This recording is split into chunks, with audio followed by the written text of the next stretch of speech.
بسم اللہ الرحمن الرحیم الحمد للہ رب العالمین والصلاة والسلام علی اشرف الانبیاء والمرسلین اما بعد۔ حضرت ایوب سختیانی نقل کرتے ہیں حضرت نافع سے کہ ایک شخص نے حضرت عبداللہ بن عمر رضی اللہ عنہ سے عرض کیا، اے لوگوں میں سب سے بہتر، یا یوں کہا کہ بہتر کے فرزند، تو حضرت عبداللہ بن عمر رضی اللہ عنہ نے فرمایا کہ میں نہ خود لوگوں میں بہتر ہوں اور نہ ہی لوگوں میں بہتر باپ کا بیٹا ہوں، بلکہ میں اللہ کا ایک بندہ ہوں، اللہ ہی سے امید رکھتا ہوں اور اسی سے ڈرتا اور خوف کرتا ہوں۔ اللہ کی قسم، تم لوگ آدمی کے ساتھ لگے رہتے ہو یہاں تک کہ اس کو ہلاک کر کے چھوڑ دو۔ اس میں ہے کہ حضرت عبداللہ بن عمر سے کسی نے یوں خطاب کیا کہ اے بہترین انسان، اے لوگوں میں بہتر، یا یوں کہا کہ اے لوگوں میں بہتر انسان کے بیٹے، اس لیے کہ وہ حضرت عمر رضی اللہ عنہ کے بیٹے تھے،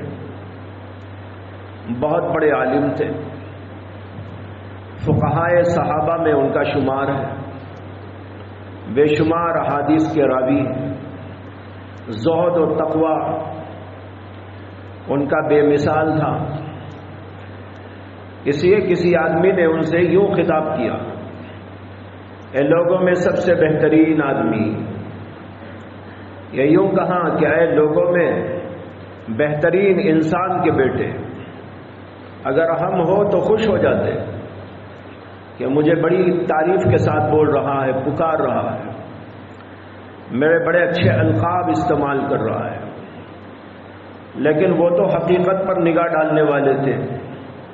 حضرت عبداللہ بن عمر رضی اللہ عنہ نے اس کو ٹوکا اور کہا کہ نہ میں لوگوں میں بہتر ہوں، نہ کسی بہتر باپ کا بیٹا ہوں، بلکہ میں تو اللہ کا ایک بندہ ہوں، اسی سے امید کرتا ہوں، اسی سے ڈرتا ہوں، کچھ اچھائی ہو گئی امید رکھتا ہوں اور خوف بھی کھاتا رہتا ہوں، اس لیے کہ اللہ کا خوف انسان کے لیے لازم ہے۔ وہ کسی چیز پر اترا نہیں سکتا، اپنی بڑائی جتا نہیں سکتا، معلوم نہیں اللہ کس بات پہ پکڑ کر لے۔ تو کہنے لگے کہ میں اللہ ہی سے امید رکھتا ہوں اور اللہ ہی سے خوف کھاتا ہوں، میں ایک بندہ ہوں۔ اور پھر ٹوک کر اس کو کہا کہ تم لوگ لوگوں کے ساتھ رہتے ہو، ایک آدمی کے ساتھ رہتے ہو اور یہاں تک کہ اس کو ہلاک کر کے چھوڑتے ہو۔ اس کا مطلب یہ ہے کہ تم لوگوں کی عادت بن گئی ہے کہ کسی کے ساتھ رہے تو اس کی تعریف کر کر کے اس کے جو ہے اسے ہلاکت کی طرف لے جاتے ہو۔ اسی لیے کسی کی منہ کے اوپر تعریف نہیں کرنا چاہیے، نہ کسی کے منہ پر تعریف ہو تو اسے سننا چاہیے۔ اپنی تعریف کوئی کرنے لگے اس کو روک دو۔ حدیث میں آتا ہے کہ جو تمہارے منہ پہ تعریف کرے تو اس کے منہ میں مٹی ڈال دو۔ حضرات علماء میں بعض وہ ہیں جو کہتے ہیں کہ اس آیت کا حقیقی مفہوم یہ ہے کہ اگر کوئی منہ پہ تعریف کرے تو مٹی اٹھا کے اس کے منہ میں ڈالیں، منہ میں مٹی ڈالیں گے وہ تعریف کے پل جو گا رہا ہے، تعریف کے پل بنا رہا ہے، وہ تھوڑی دیر کے بعد آپ کی برائی کرنا شروع کر دے. کیا مولوی صاحب لیاقت ہی نہیں ہے، کیا ایسے ہیں ویسے ہیں، میرے منہ میں مٹی ڈال دیا. ایک مطلب تو یہ ہے اس کا. بعض علماء نے کہا کہ مٹی ڈالنے سے مراد مٹی ڈالنا نہیں ہے، بلکہ مطلب یہ ہے کہ اسے کسی طرح روک دو. جیسے مٹی منہ میں ڈالتے ہیں تو آدمی بات نہیں کر سکتا، اسی طرح کوئی ایسی تدبیر اختیار کرو کہ جس کی وجہ سے وہ بولنا بند کر دے.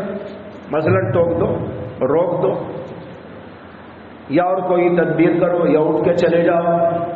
اس طرح کرنے سے اس پر عمل ہو جائے.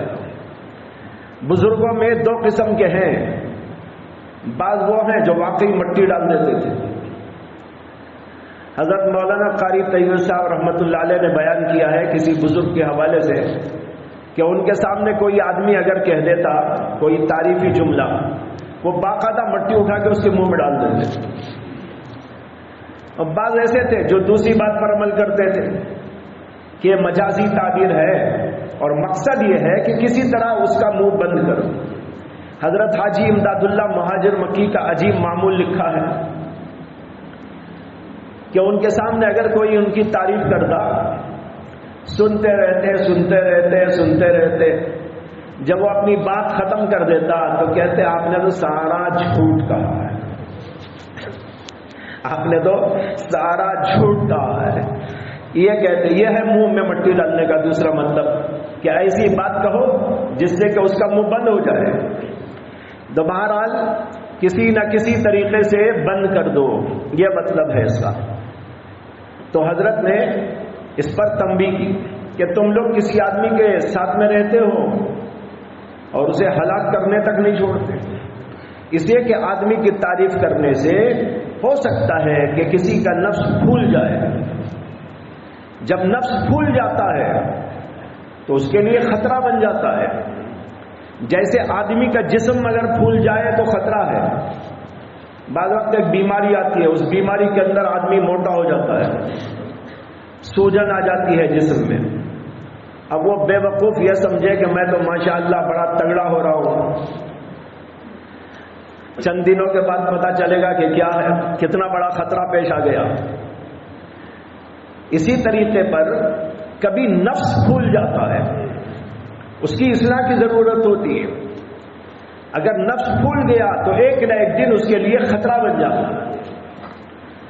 ہمارے حضرت مولانا مسیح اللہ خان صاحب نور اللہ مرقدہ کے بارے میں نے اپنے استاد مفتی نصیر احمد صاحب سے سنا کہ ایک زمانے میں حضرت کو کچھ لوگ گالیاں بھرے خطوط لکھتے تھے، بہت ہی بدترین زبان،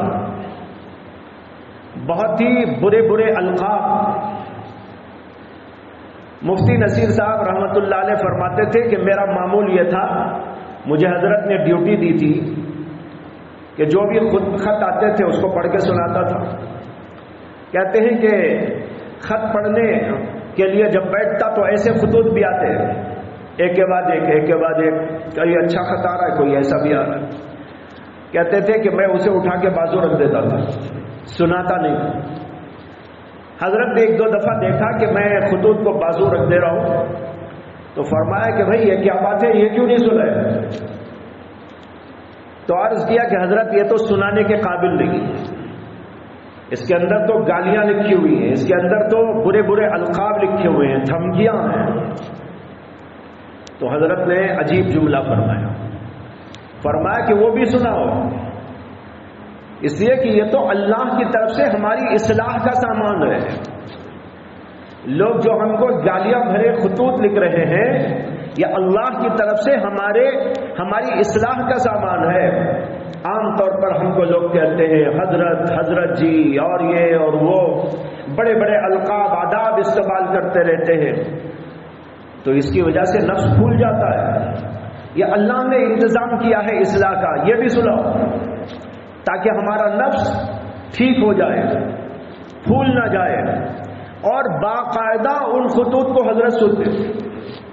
وہ کہتے تھے کہ میری ہمت نہیں ہوتی تھی اور پڑھا نہیں جاتا تھا، اس لیے کہ گالیاں ہیں اس کے اندر، ماں بہن کی گالیاں ہیں، بڑی بڑی گالیاں ہیں، بڑے عجیب جو ہے جملے ہیں، خطرناک قسم کے جملے ہیں، پڑھا نہیں جاتا. لیکن حضرت کہتے نہیں، پڑھو پڑھو، پورا خط سنتے. اور یہ بھی فرماتے تھے کہ مخالف کوئی بات کہتا ہے تو اس کی بات سننی چاہیے. ہو سکتا ہے کہ کوئی بات وہ صحیح بھی کہہ رہا ہو، اگر صحیح کہہ رہا ہے تو ہم لے لیں گے، غلط کہہ رہا ہے تو چھوڑ دیں. یہ مزاج بننے کے لیے کتنے برس لگیں گے سوچ کے دیکھیے. اس مقام تک پہنچنے کے لیے آدمی کو کتنے پاپڑ بیلنے پڑے گے،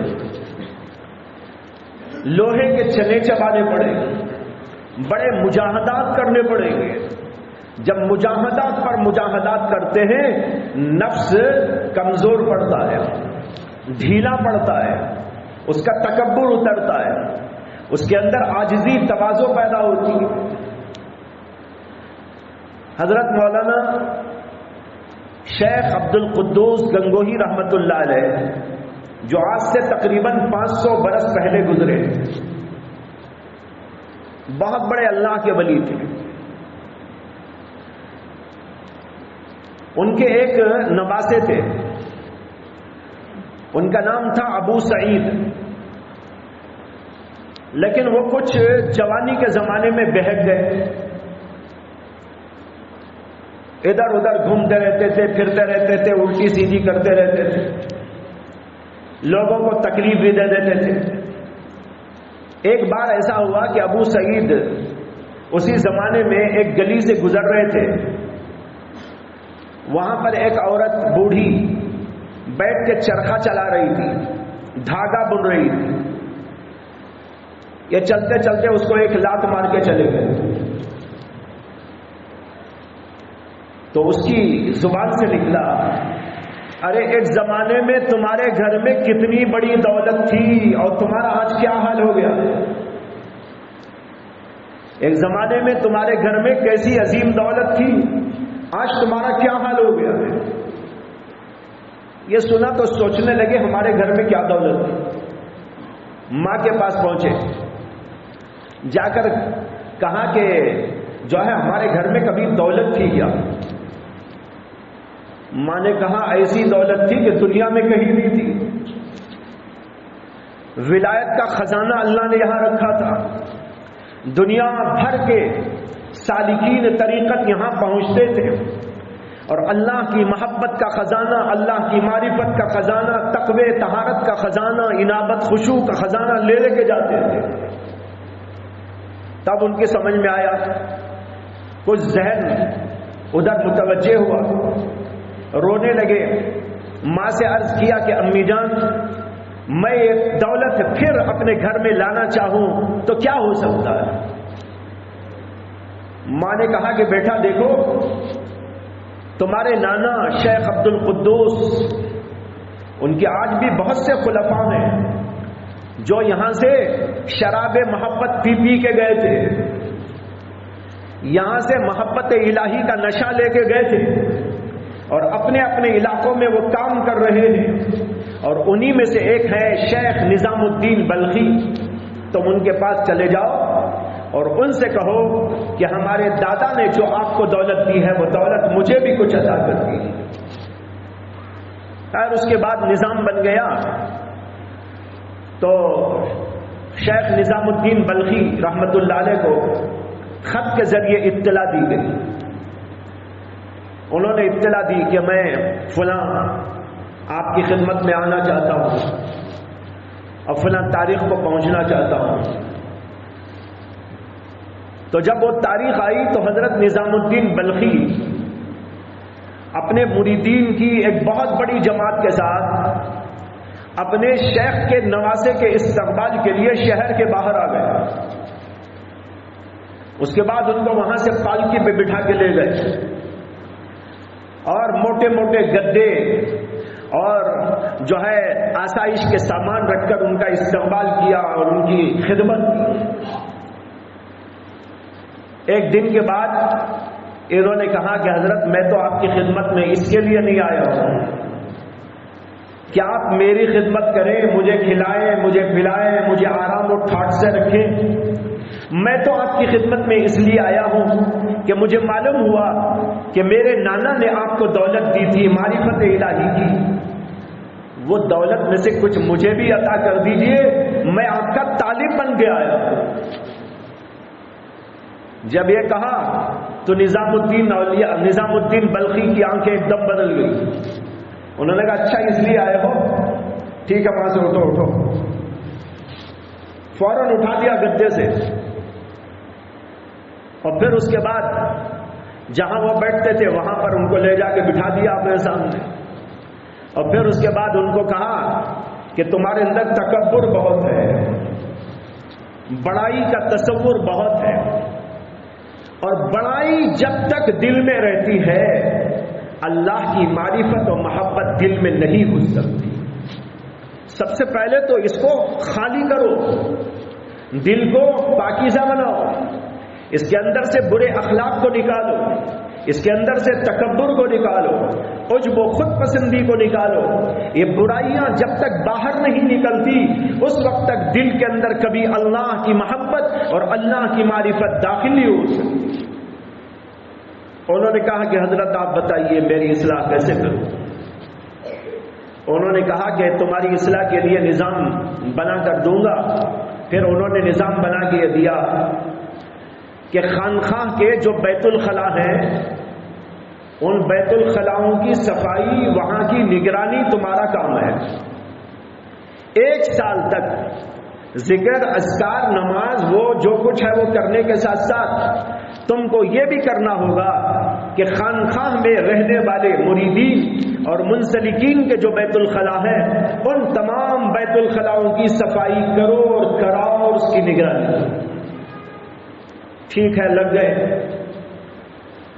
اب وہاں روزانہ صفائی کر رہے ہیں، اٹھا رہے ہیں، پہنچا رہے ہیں، وہ کام والیاں آتی ہیں گندگی اٹھانے والی۔ پہلے زمانے کے بیت الخلا ایسے نہیں ہوتے تھے جیسے آج آپ کے ہاں ہیں۔ اب بھی بعض علاقوں میں وہ پرانے ڈیزائن کے ہیں، اس میں یہ ہوتا تھا کہ ادھر ایک مینڈ بنا دی جاتی تھی،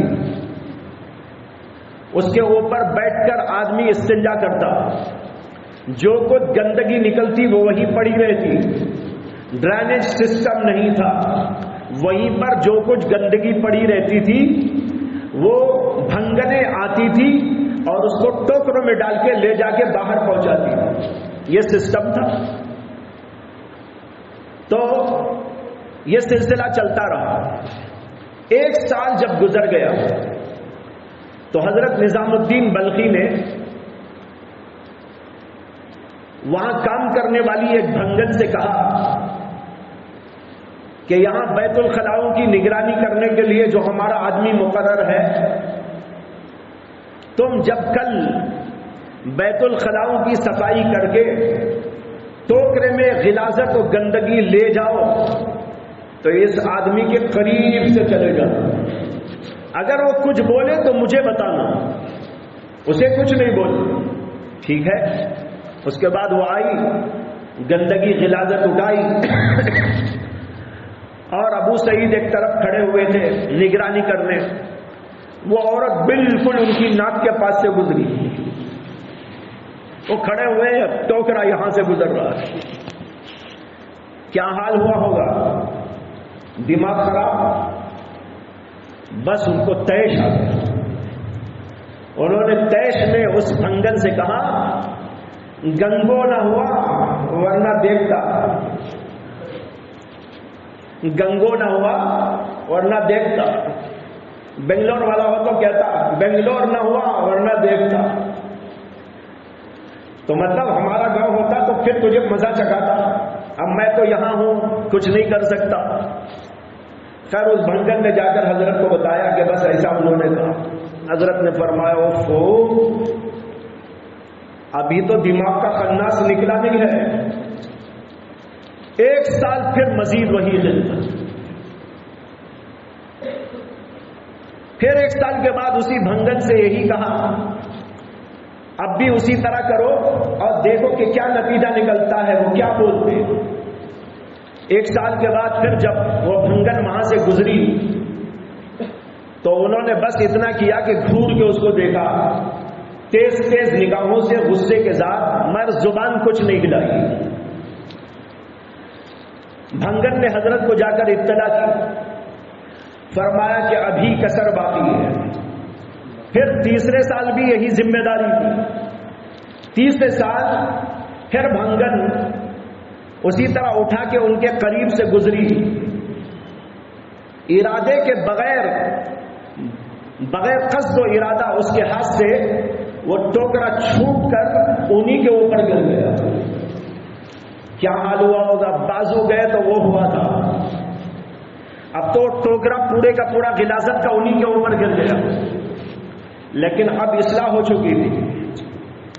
3 سال کے بعد مزاج بدل گیا، نقطہ نظر بدل گیا، دماغ کی، دل کی، نفس کی اصلاح ہو گئی۔ تو انہوں نے یہ کیا کہ بھنگن سے معافی مانگنے لگے، میرے یہاں بیچ میں کھڑے ہو جانے سے تجھے تکلیف ہو گئی، معافی چاہتا ہوں، یہ کہہ کر جو کچھ غلاظت تھی وہ اٹھا کر ٹوکرے میں ڈالنے لگے۔ دیکھ رہے ہیں کیسا مزاج بدل گیا؟ کہاں تو وہ زمانہ تھا، کہاں یہ زمانہ ہے۔ یہ ہوتی ہے اصلاح۔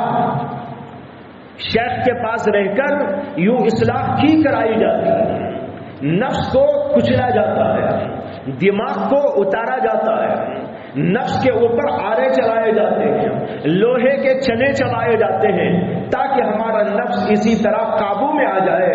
یہ نہیں کہ ہمارا نفس بے قابو ہو، جب جو چاہے کرنے لگے۔ تو اس کے لیے بڑے مجاہدات میں آدمی کو لگنا پڑتا ہے، تب جا کر نفس قابو میں آتا ہے، زیر ہوتا ہے۔ اور اسی میں یہ بھی ہے کہ کوئی برائی ہماری کر رہا ہے، کوئی ہمیں برا بول رہا ہے تو کنٹرول رکھو۔ یہ گویا کہ ایسا سمجھو اللہ کی طرف سے اصلاح ہے۔ ایک آدمی ہمیں گالی دے رہا ہے، ہم کو کیا ضرورت ہے کہ اس کو ہم گالی دیں؟ ایک آدمی ہمیں برا بول رہا ہے، ہمیں کیا ضرورت ہے کہ ہم اس کو برا بولیں؟ لیکن یہاں تک پہنچنے کے لیے ذرا نفس کو کچلنا پڑتا ہے، ورنہ یوں ہی نہیں آ جاتی ہے بات۔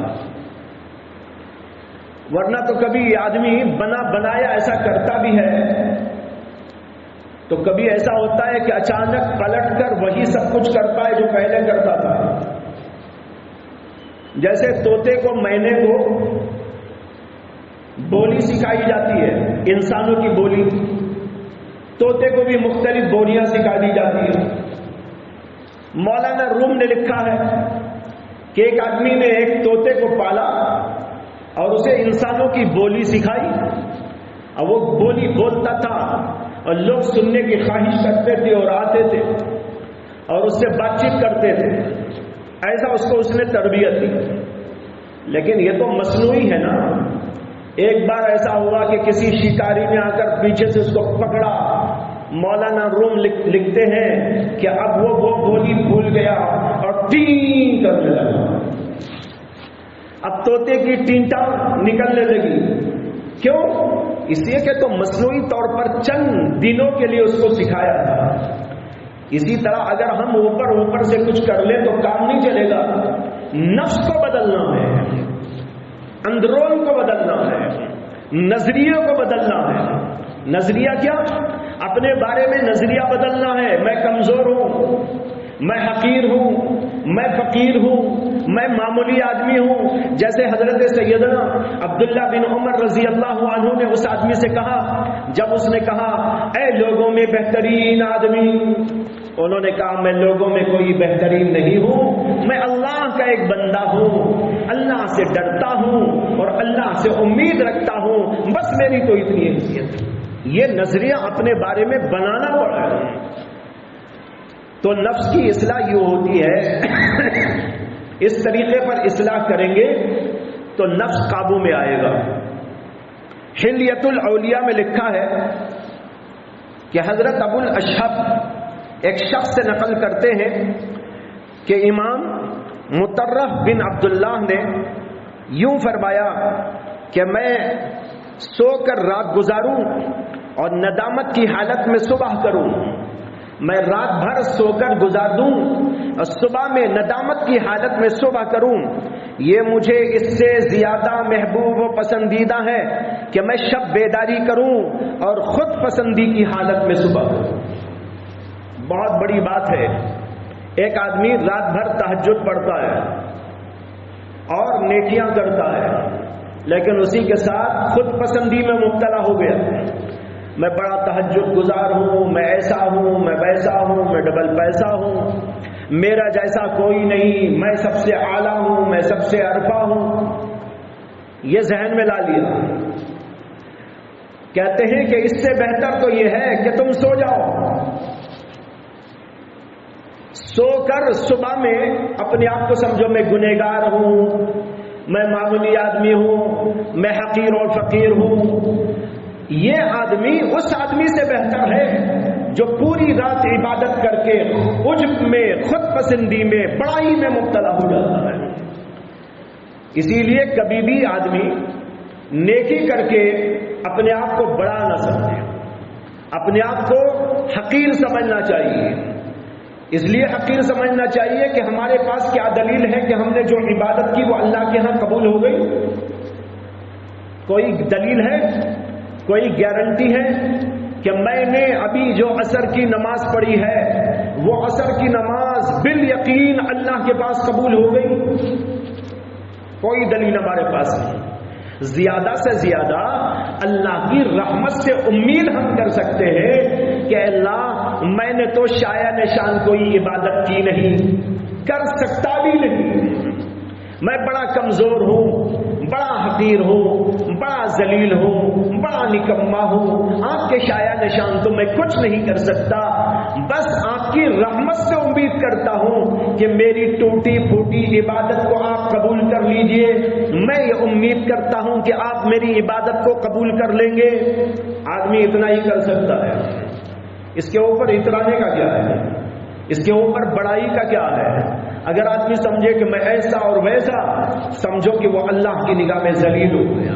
اس لیے جب بھی کوئی نیکی کرو، عبادت کرو، اچھا کام کرو تو یہ سمجھ کر کرو کہ یہ قبول ہوگا تو اللہ کی رحمت سے قبول ہوگا، ورنہ تو میرے عمل کے اندر کوئی جان نہیں۔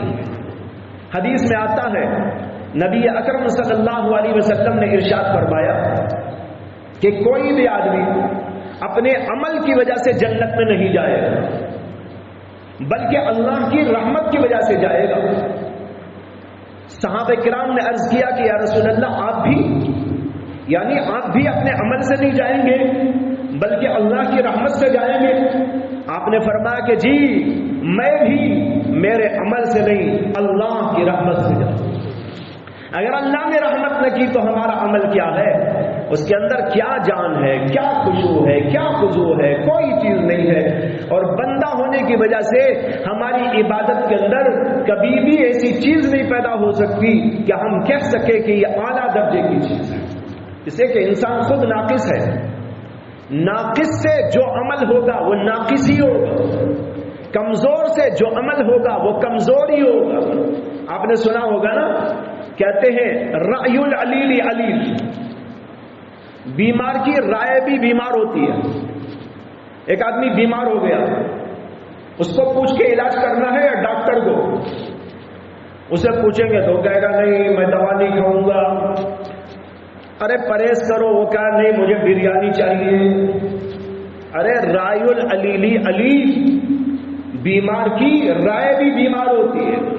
اسی طرح انسان ناقص ہے، کمزور ہے، اس لیے جو عمل کرے گا وہ بھی کمزور ہی کمزور ہوگا، اس کے اندر کوئی اچھائی نہیں ہو سکتی۔ وہاں بھی ابن منبہ سے منقول ہے، وہ فرماتے ہیں کہ میری 3 باتیں اچھی طرح یاد کر لو۔ نمبر 1، نفسانی خواہشات کی اتباع، برے ساتھی اور خود پسندی سے پرہیز کرو۔ نفسانی خواہشات، برے ساتھی اور خود پسندی۔ نفس کی خواہش پر چلیں گے گمراہ ہو جائیں گے، نفس جو مانگا وہ مت کرو۔ دوسرے فرمایا کہ برے ساتھی سے، ساتھی کو تلاش کرو تو اچھے ساتھی کو تلاش کر لو۔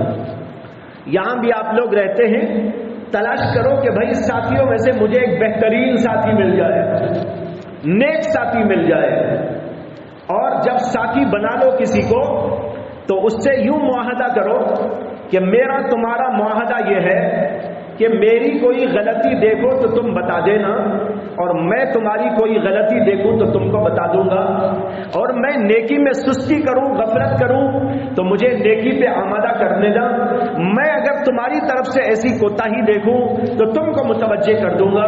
اس طریقے پر ساتھی بناؤ اور پھر اسی طرح کرتے رہو کہ کوئی غلطی اپنے ساتھی کے دیکھو، اس کی اصلاح کرو، خود بھی اس کو بتاؤ میری اصلاح تم کر دو۔ اس طرح ساتھی بنائیں گے تو بڑا فائدہ ہوگا۔ اور اگر اس کے بجائے دونوں مل کر برائی میں مبتلا ہوں، دونوں مل کر قباحتوں میں مبتلا ہوں، گناہ پر گناہ میں مبتلا ہوں، تو پھر تو یہ تو ان کے حق میں خطرناک ہو جائے گا۔ الاخلاء یومئذ بعضهم لبعض عدو الا المتقین۔ قرآن میں اللہ تعالیٰ کہتے ہیں دوست الاخلاء یومئذ، قیامت کے دن، بعضهم لبعض عدو، بعض دوست کے، ایک دوست دوسرے دوست کے ساتھ دشمنی کرے گا، عدو ہو جائے گا، دشمن بن جائے گا، الا المتقین، سوائے متقی لوگوں کے جو تقوی کی وجہ سے محبت کرتے تھے، جو تقوی کے ساتھ ایک دوسرے کے ساتھ میں جو ہے رہتے تھے، ان میں تو وہاں بھی محبت ہوگی، لیکن اگر دنیا میں تقوی کے بغیر برائی کرنے کے لیے، برائی میں چلنے کے لیے، برے کاموں کے میں تعاون کے لیے ایک دوسرے کے ساتھ میں گٹھ جوڑ کر لیا تو اللہ قرآن میں کہتے ہیں کہ قیامت کے دن یہ آپس میں جو ہے دشمنی کریں گے۔ وہاں جا کر کہے گا اے اللہ اسے جہنم میں ڈال، اس نے مجھے گمراہ کیا، وہ کہے گا اے اللہ اس نے مجھے گمراہ کیا، اس نے مجھے بری راہ پہ ڈالا، وہ کہے گا اس نے مجھے بری راہ پہ ڈالا تھا۔ اللہ کہیں گے لا تختصموا لدی، میرے پاس میں آج یہ بات چیت اور جھگڑا مت کرو، تو کیا میں کیا، دونوں کے دونوں فضیحت معاب ہیں، فضیلت معاب نہیں، فضیحت معاب ہے، دونوں کو جہنم میں ڈالو۔ تو اس لیے یہاں پر دوستی کرو تو اچھوں سے دوستی کرو، بروں سے نہیں۔ اور تیسری بات کہی خود پسندی سے پرہیز کرو، یعنی اپنے آپ کو اچھا سمجھنے سے پرہیز کرو، یہ بھی انسان کے لیے خطرناک قسم کی چیز ہوتی ہے۔ اللہ تعالی ہمیں اور آپ کو توفیق عطا فرمائے، جو باتیں سنی ہیں ان باتوں پر عمل کی توفیق عطا فرمائے۔